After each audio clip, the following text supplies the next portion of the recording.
Dan kita bersyukur kepada Allah Subhanahu wa taala. Alhamdulillah, masyaallah. Kita sekarang di bulan Syawal, dan juga ibadah itu tidak hanya berada di bulan Ramadan saja, tetapi juga di bulan-bulan yang lainnya. Makanya bi'sar rajulu, kata para ulama, buruknya orang itu dia tidak mengetahui Allah kecuali hanya Ramadan saja. Artinya dia hanya semangat di Ramadan, subuh, tarawihnya, 5 waktunya, masya Allah. Pas malam takbiran kosong. Kemana mereka? Ke toko-toko. Kenapa? Ya dia mengira bahwasanya ibadah itu hanya di bulan Ramadan saja. Setelah itu di hari Idul Fitri itu subuhnya mereka sudah menghilang. Dan terbuktikan di mana-mana menghilang. Yang mungkin mudik mungkin. Kita harus berhusnudzon. Mungkin ya, mungkin mudik atau mungkin kebanyakan makan lontong. Mungkin hanya subuhnya itu sakit perut, akhirnya kan mulus, enggak. Kita harus berhusnudzon juga. Maksudnya kita harus berhusnudzon, mungkin juga seperti itu. Dan kita tidak boleh suudzon. Tapi itulah, makanya Nabi sallallahu alaihi wasallam agar puasa ini tidak berhenti di bulan Syawal, Nabi sittan min Syawal kana kasyamid dahr. Kata Nabi sallallahu alaihi wasallam, barang siapa yang berpuasa di bulan Ramadan, kemudian dia mengiringinya dengan 6 hari Syawal, maka seperti seakan-akan dia berpuasa selama setahun. Nah, dari hadis ini muncul hukum. Apa hukumnya? Ketika ada orang yang punya hutang Ramadan, manakah yang dia dahulukan? Syawal dulu atau mengqadha dahulu puasanya? Mana yang didahulukan? Mana yang didahulukan? Mengqadha. Ahsantum. Nah, mengqadha dulu. Kenapa? Syawal itu sunnah apa wajib? Sunnah. Kalau qadha wajib. Maka dia harus menyempurnakan dahulu puasanya itu yang Ramadan ini, baru dia ikuti dengan Syawal. Kenapa? Nabi bersabda, "Man shama Ramadan." Barang siapa yang berpuasa di Ramadan penuh puasanya, kemudian dia ikuti dengan Syawal. Artinya apa? Dari hadis ini muncul hukum. Apa hukumnya? Ketika ada orang yang masih bolong Ramadannya, maka sempurnakan dahulu puasanya yang Ramadan, baru dia sempurnakan dengan Syawal. Lain halnya kalau kondisinya sikonnya tidak memungkinkan. Mungkin selama Syawal daripada pertama itu dia sibuk dengan silaturahim, bertamu sana kemari, mudik, sehingga tidak ada sisa lagi dari bulan Syawal itu kecuali hanya 6 hari saja. Maka dia boleh mendahulukan Syawal.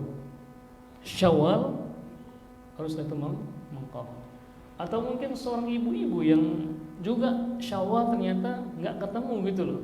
Di mana nggak ketemunya? Dia datang bulan juga, ada kubur juga ibu-ibu nih, sehingga tidak memungkinkan dia selama dari hari awal sampai dengan tersisa 6 hari itu tidak sempat puasa. Maka 6 hari itu dia boleh mendahulukan Syawalnya, baru setelah itu dia mengqadha puasanya. Dan mengqadha itu ada 11 bulan setelahnya itu, dari bulan Syawal sampai bulan Sya'ban, 11 bulan dia mengqadha puasanya. Itulah diantara tuntunan Nabi kita Muhammad sallallahu alaihi wasallam tentang puasa. Puasa Syawal ini, kata Imam Rajab rahimahullahu taala, kata beliau, saya lupa bunyi nasnya, tapi intinya Bang, di antara orang yang atau di antara tanda-tanda diterimanya amalnya puasa orang itu di bulan Ramadan, dia menyempurnakan dengan bulan Syawal. Dia puasa dengan Syawal. Kenapa?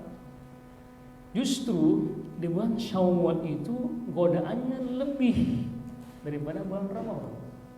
Di mana godaannya lebih dahsyat? Ramadan kan semua orang berpuasa, rata-rata berpuasa kan? Di rumah juga berpuasa, paling 1-2 orang. Di luar juga berpuasa. Tapi kalau Syawal tidak semuanya berpuasa. Di rumah mungkin tidak semuanya berpuasa, di kantor mungkin tidak semuanya, di jalan. Jadi banyak godaannya. Banyak godaan. Makanya banyak orang yang nunda, besok. Akhirnya ujung-ujungnya habis Syawal itu. Kenapa? Karena menunda puasa. Makanya godaannya lebih dahsyat. Makanya 6 hari itu seperti 6 bulan rasanya. Kenapa? Godaannya lebih daripada bulan Ramadan. Jadi makanya di antara kata Imam Derajat, di antara tanda-tanda diterimanya puasa seorang itu di bulan Ramadan, dia menyempurnakannya dengan bulan Syawal. Cuman berapa hari? 6 hari. Tapi susah. Kita doakan semoga yang buka hari ini diterima puasanya ya. Amin ya rabbal alamin. Baik, berikutnya ana tidak akan memulai kajian kita karena ini ya, mungkin ada orang yang baru mudik datang, ada orang yang belum siap mungkin. Sudah ada mungkin yang belum punya buku ya, atau nggak bawa buku. Ingat, kita baca kitab ini itu ada catatannya, mulai itu 29 bulan 10 ya Bu Ufa, tanggal 29 bulan 10 2019, di penghujung akhir tahun menjelang Covid ya. Menjelang Covid 2 bulan kita kajian, akhirnya Covid masih berlangsung, akhirnya berhenti 2 tahun. Sekarang kita mulai lagi, alhamdulillah, insyaallah subhanahu wa ta'ala. Dan sebentar lagi kita akan menghabisi kitab ini. Dan apa saran antum nantinya? Silakan nanti antum bikin saran, kirim ke siapa? Admin Abu Ulfa ya. Mungkin ada kitab-kitab yang harus kita bahas di sini. Silakan. Jangan dulu kitab-kitab yang lebih tinggi. Kita bukan ulama, kita ini masih pemula, talibul ilm. Silakan apa sarannya? Kitab apa yang kita akan bahas di majelis ini sebagai penerus kitab ini? Yang jelas tentang manhaj, tentang akidah ya. Karena itulah pondasi. Pondasi dalam agama itulah akidah ya. Sebab kalau akidah kita goyah, maka otomatis kesananya pasti akan goyah. Kenapa munculnya para pemahaman-pemahaman yang sesat dan menyesatkan itu? Berawal dari akidah yang tidak kokoh. Ketika akidahnya tidak rapuh, maka muncullah amalan-amalan yang rapuh juga. Bahkan muncullah amalan-amalan yang mana Nabi tidak pernah mencontohkan. Berawal dari akidah yang tidak kuat. Berawal dari akidah yang tidak kuat. Makanya kenapa semua Nabi dan Rasul satu dakwah mereka. Apa dakwah mereka? Mentauhidkan Allah Subhanahu wa ta'ala. Dan juga begitu juga para ulama salafus saleh, dari para sahabat, tabi'in, dan juga para generasi berikutnya. Mereka itu memfokuskan apa? Memfokuskan dakwah tauhid. Habis waktu? Anda punya tadi. Termasuk juga imam yang 4 itu. Masya Allah, malam ini ada 3 macam air. Ini Masya Allah, 3 rasa berarti. Termasuk juga imam yang 4 itu, Imam Abu Hanifah, Imam siapa setelahnya? Imam Malik. Setelahnya lagi Imam Asy-Syafi'i. Berikutnya Imam Ahmad rahimahumullahu ta'ala. Yang paling senior adalah Al-Imam Abu Hanifah. Pernah nggak antum berpikir atau bertanya, kenapa kok para ulama itu berbeda pendapat? Apa alasan? Apa sebabnya? Kenapa para ulama itu berbeda pendapat? Termasuk Imam Abu Hanifah sendiri, kebanyakan beliau ini selalu berbeda dengan imam yang 4, imam yang 3 itu. Kebanyakannya demikian. Kenapa? Tahu sebabnya? Ada yang tahu sebabnya apa? Ada yang tahu? Imam Abu Hanifah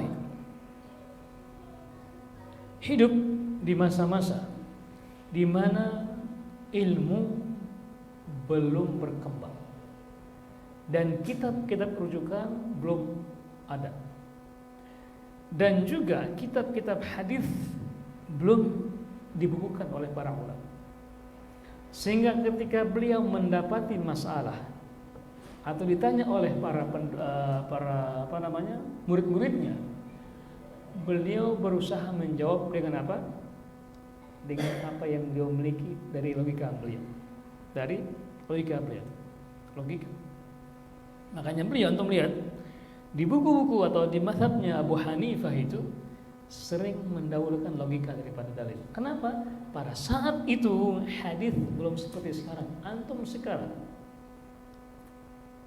tahu ketika ada masalah cari hadis langsung ketemu. Cari Ustaz Google. Iya. Atau Mbah YouTube. Cepat. Tapi sekarang itu mudah mendapatkannya, tapi sangat susah mengamalkan. Ilmu sekarang itu sangat mudah mencarinya, tapi susah mendapatkan. Bisa bedakan nggak? Kita sekarang mudah mencari ilmu, tapi susah untuk mendapatkan. Coba antum sekarang cari hukumnya ini, tahu? Esoknya pasti lupa. Kenapa? Karena hanya bersandarkan Google atau YouTube. Tapi kalau orang yang mendapatkan ilmu itu di sini otaknya. Kapanpun dan dimanapun dia bisa menghadirkan ilmu itu. Makanya sekarang itu mudah mencarinya, tapi susah mendapatkan. Mencarinya seperti itu. Kita seperti melukis di atas air, cepat, tapi cepat hilang juga. Makanya kata para ulama itu, orang yang mencari ilmu ketika dia masih kecil itu seperti melukis di atas batu. Susah memang, tapi ingat akan susah juga hilang. Tapi kalau mencari ilmu di usia tua, apa terjadi? Seperti melukis di atas air. Mudah, tapi cepat hilang. Nah, sekarang kita katakan lagi, dahulu susah mencari ilmu, namun ketika mendapatkannya susah hilang. Kenapa? Mereka mengandalkan otak dan tulisan. Sekarang apa yang terjadi? Mudah mendapatkan ilmu, mudah mencari ilmu, tapi susah mendapatkan. Kenapa? Orang sekarang malas bawa catatan. Dia mengandalkan HP saja. Kemudian sekarang siapa yang bawa catatan? Ya, hanya mengandalkan HP. Oh, ada di HP. Oh, tulis di HP katanya. Ilmu saydun wal kitabatu qaydu. Faqayyid saydaka bil hibal wathaqa. Ilmu itu adalah buruan dan menangkapnya adalah dengan mencatat. Nah, ketika antum mencari ilmu dengan tanpa punya senjata, antum bisa ketemu enggak? Ya, Abu Naflah ketika antum nembak cari burung pakai senjata enggak? Bawa senjata ya. Ketika antum nyari burung enggak pakai senjata. Ketika antum ketemu dengan Yunan misalnya, kenapa Abu Naflah nyari burung tapi enggak bawa senjata? Burung apaan enggak pakai senjata? Mencuri nyari burung apa enggak maksudnya? Burung dalam sangkar gitu. Nah, ketika antum mencari ilmu, kemana antum kajian? Mana kitab? Nggak punya kitab. Waduh, gimana cara menangkapnya? Yang nyata saja kita harus punya senjatanya, apalagi yang tidak nyata. Ilmu itu nggak nyata. Gimana menangkapnya? Makanya Imam Syafi'i mengatakan, faqayyid saydaka bil hibal wathaqa. Maka ikatlah ilmu itu dengan menulisnya.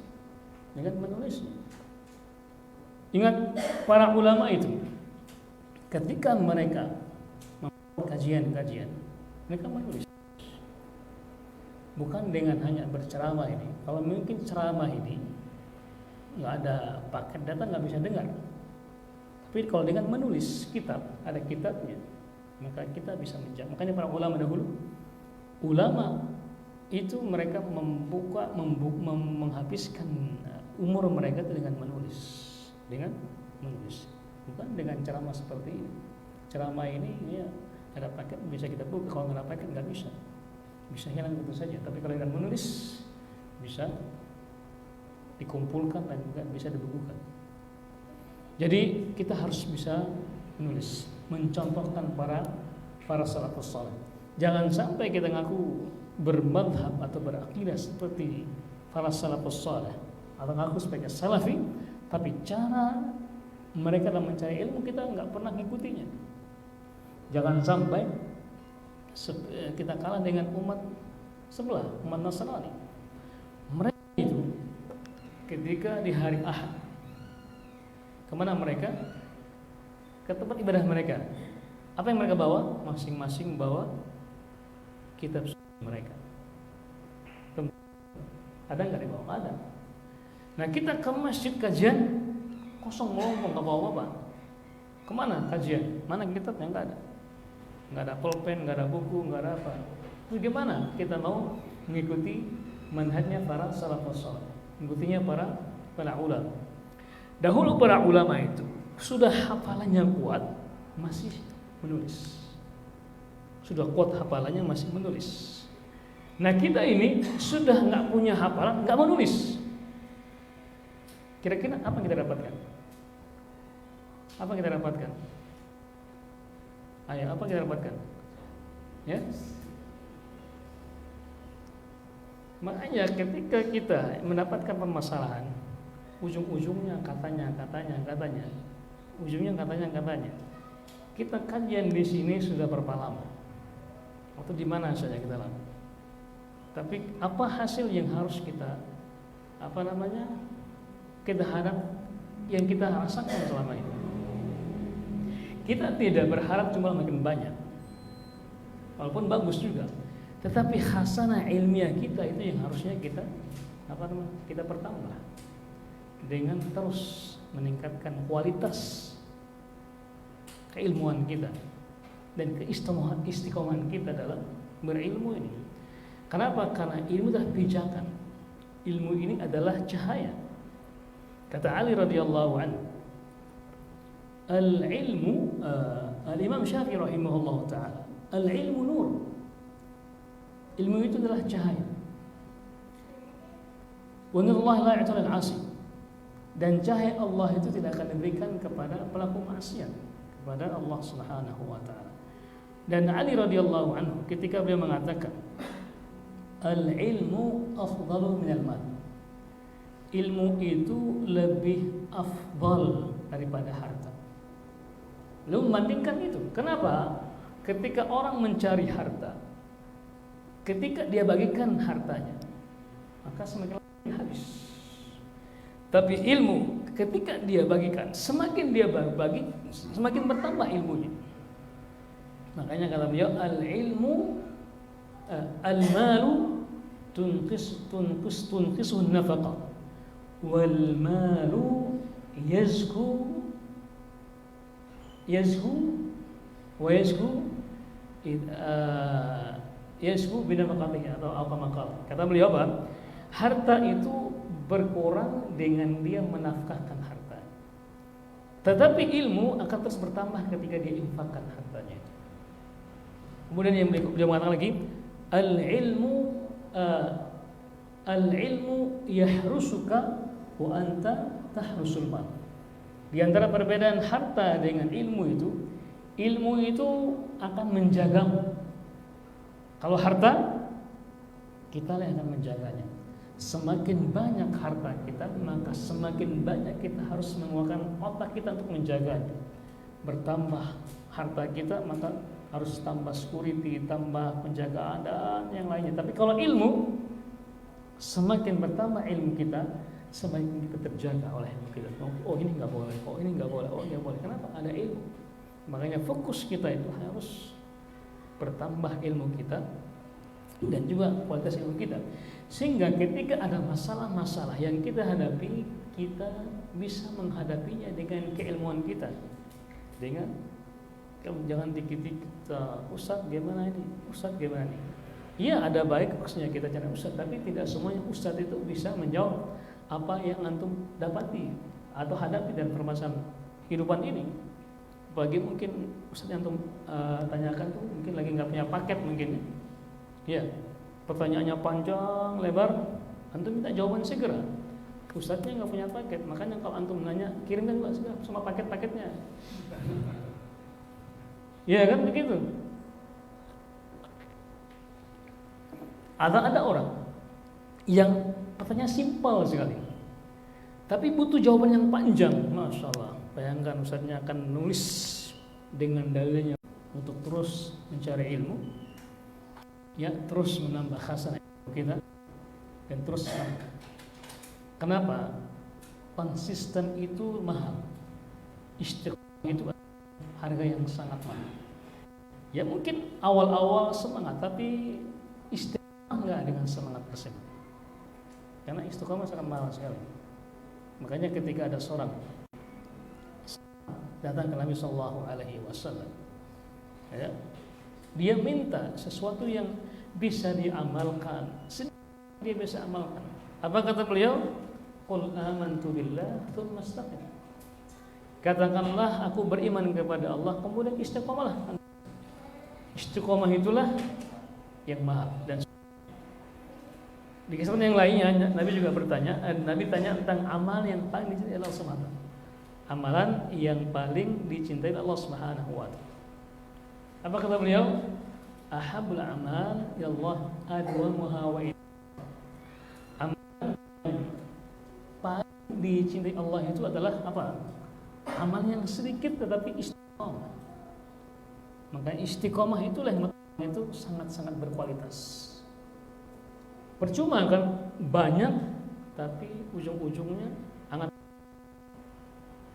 Ya betul lah, hangat-hangat kotoran ayam gitu ya. Takut nanti ada yang mengambil foto diedit. Wah ini. Jadi itulah harus konsisten, istiqomah dalam mencari. Kenapa? Karena dalam diri kita ini, di saat kita ingin mengamalkan agama ini atau ilmu ini, tentu ujiannya sangat banyak sekali. Tentu ujiannya sangat banyak sekali. Kenapa? Karena ilmu ini adalah jalan untuk mendapatkan yang lainnya itu. Istiqomah, kemudian juga semangat ilmu. Syaitan selalu ingin agar kita tidak belajar. Datang saja, syaitan datang. Apa ujiannya? Ngantuk. Ujiannya apa? Ngantuk. Agar kita mendengar. Kemudian ujiannya apa lagi? Ujiannya itu kalau kita sering mengajian, wah saya sudah senior, saya sudah senior, sehingga dia lagi ketika ada yang baru, masih baru ya katanya, oh sudah pengajian 2 tahun gini disebutkan dia paling senior, dia bangga di jumlah tahunnya, tapi ilmunya ada nggak? Kan begitu ujiannya itu. Ada orang yang baru semangatnya masya Allah dia semangat, tapi semangatnya tidak bang dengan keilmuan, sehingga saya semangatnya di luar dia membantah, bantah, ujungnya ketika dia mentok, akhirnya apa terjadi? Tak bisa. Nah, ketika dia mesti membantah, mentok, ketika dia kalah, enggak banyak orang itu banyak seorang yang kembali. Na'udzubillah, tsumma na'udzubillah min dzalik. Makanya pentingnya ilmu itu pondasi yang sangat kuat, pondasi sangat. Dan di antara atau penghalang yang paling mendasar dari faktor eksternal itu lagi namanya faktor internal kita. Apa itu? Rasio dan rasa kita, akal kita, dan juga perasaan kita.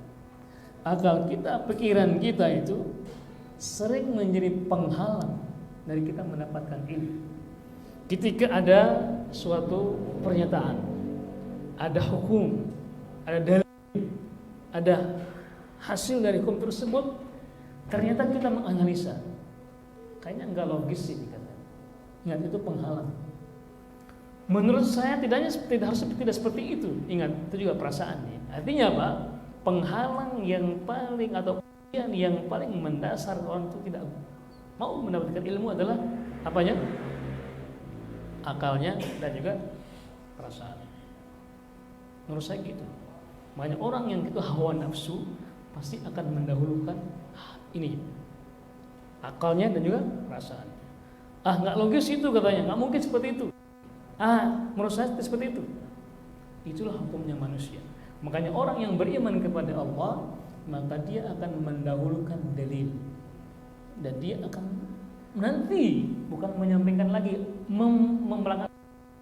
Kalau menyampingkan kan sejarah kan, tapi dia apa lagi? Dia harus mendahulukan dalil dan mengakhirkan perasaannya dan juga akalnya dia. Paham ya? Oleh karena itu, dalam mencari ilmu, mari kita kedapatkan dalil. Mari buang jauh perasaan kita dan juga akal kita. Apalagi hukum tersebut bertentangan dengan akal kita ataupun juga dengan perasaan kita, harus dapatkan dalil. Baik, ini yang bisa kita sampaikan pada malam hari ini sebagai muqaddimah agar kita tetap konsisten istiqamah dalam menjalani Allah Subhanahu wa taala. Dan sebelum kita akhiri, mungkin ada yang perlu disampaikan, tanyakan atau mungkin ada koreksi. Silakan. Fadhil.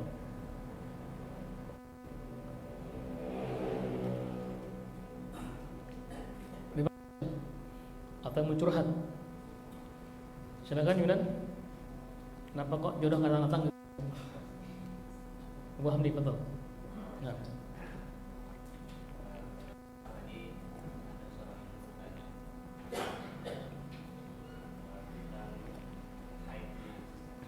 Nah.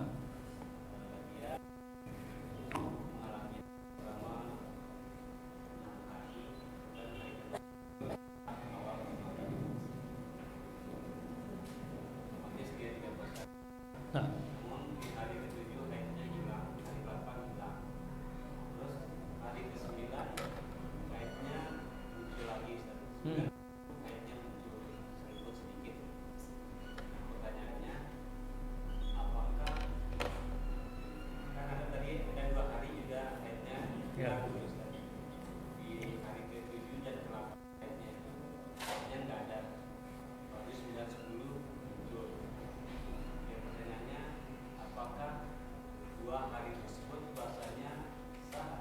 Setelah muncul itu berapa hari? Jadi 2 hari. Ya. Ya. Berarti kemudian 8 9 lanjut 6 hari. 6 hari. 1 sampai 6 haidnya normal. Haidnya berhenti 8 berhenti muncul lagi pada hari 9 dan 10. Terus berhenti lagi. Nah, jadi ada 2 hari puasa yang diapit oleh haidnya, Ustaz. Nah. Apakah 2 hari tersebut, tapi dia yakin haidnya tidak ada pada hari itu. Namun dia tanya kepada dai-dai nasional, bahwasanya tidak diakui karena itu tidak bisa haid. Nah, jadi masalah haid ini masalah kebiasaan wanita, yang mana setiap wanita itu sudah memiliki hari kebiasaan. Hari kebiasaan. Lain halnya kalau dia itu baru pertama kali haid dan belum mengetahui berapa hari kebiasaan. Tapi kalau yang sudah senior, apalagi sang suami sudah paham ya paham ya, kapan berhenti, kapan mulainya, paham ya. Nah, berapa hari tahu, paham ya. Nah, kalau dia itu masih junior, masih awal-awal, maka dia harus mengenali darah haid itu damun aswadul, ya, darah kemudian warnanya agak hitam dan aromanya beda. Jadi ada teksturnya, aromanya dan juga warnanya sudah beda. Dan itu dikenal oleh semua wanita. Antum kenal Abu Nabi? Nggak kenal ya? Hanya perempuan yang tahu. Anak pun nggak tahu. Tapi itu kata ulama fikih. Damun aswadun yu'rafu. Jadi darahnya, warnanya, aromanya dan teksturnya tahu. Nah, kalau dia kenal itu darahnya seperti itu, ketika dari awal-awal dia harus mengikuti berapa jumlah hari itu, berapa jumlah hari. Tapi kalau sudah berkali-kali nggak nentu, maka dia harus mengambil kesimpulan banyak wanita itu antara 6 atau 7 hari. Ya? Ya? Kalau siapa? Kalau siapa? Enggak, ini kebiasaan wanita secara keseluruhan itu. Jadi 6 atau 7 hari. Nah, setelah itu dikatakan istihadah, darah penyakit. Walaupun ada keluar, itu tidak dikatakan sebagai darah haid, darah istihadah. Dia harus puasa, dia harus sholat, tapi ketika sholat harus meletakkan sesuatu di atasnya biar tidak menyebar kemana-mana. Nah, kalau dia itu sudah senior misalnya, dan dia paham berapa jumlah harinya, maka dia harus pegang jumlah harinya itu.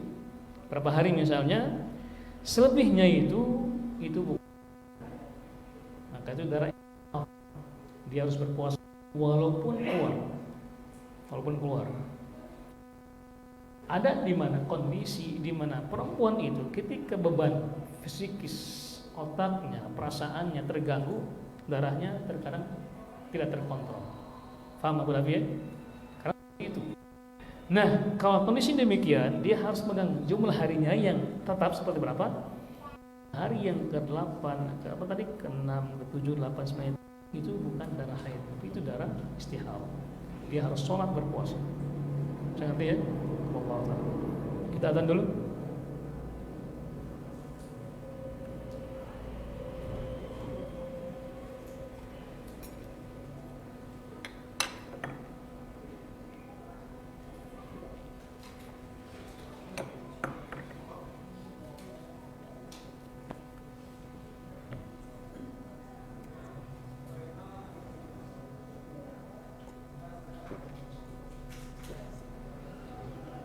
الله أكبر الله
Alhamdulillah, wassalatu wassalamu ala Rasulillah wa ala alihi wa ashabihi wa mawal am.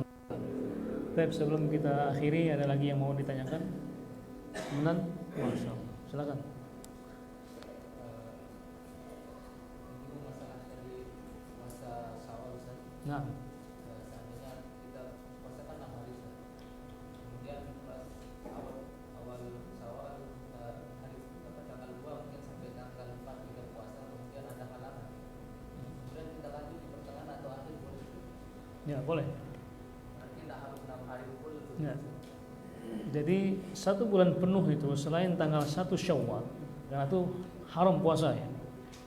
Dari tanggal 2 sampai tanggal 30 atau 29 itu waktu yang luang kita berpuasa. Bisa selang-seling, bisa juga disesuaikan dengan Senin Kamis atau Ayyamul Bid misal, biar pahalanya berlimpah dan berlipat maksudnya. Jadi kita bisa berpuasa Syawal dan digandengkan dengan yang lainnya. Syawalan juga, kemudian Senin Kamis juga, dan Ayyamul Bid. 1 hari kita bisa melaksanakan 3 puasa sekaligus. Syawal, Senin Kamis atau Ayyamul Bid. Bisa diurutkan, bisa seling-seling. Bisa seling. Kenapa? Karena Nabi tidak mengkhususkan, tidak mengharuskan apa? Seling. Selang penuh itu kita punya puasan waktu. Mungkin ada yang mau puasa sehari, libur sehari nggak apa-apa. Atau dia ngambil Senin Kamis bisa kan? Ada 4 minggu kan? 4 pekan kan? Mungkin bukan ini Senin Kamis, berikutnya Senin Kamis, berikutnya 4 kali 4 ya. 2 kali 4 berapa? 8, kelebihan malah ya. Ayyamul Bid, ya bisa digabung Ayyamul Bid 3 hari, ya. Kemudian Senin Kamis 2 hari, sudah 6 hari itu. Ya, berapa hari itu? 5 hari ya. Ya, jadi bisa, boleh. Tidak harus berurutan. Cukup ya? Karena anak rasa ada makanan katanya, jadi cukup ya. Jazakumullah khairan. Kita akhiri dengan doa majelis. Subhanakallahumma bihamdika asyhadu an la ilaha illa anta wa astaghfiruka wa atubu ilaik. Wassalamualaikum warahmatullahi wabarakatuh.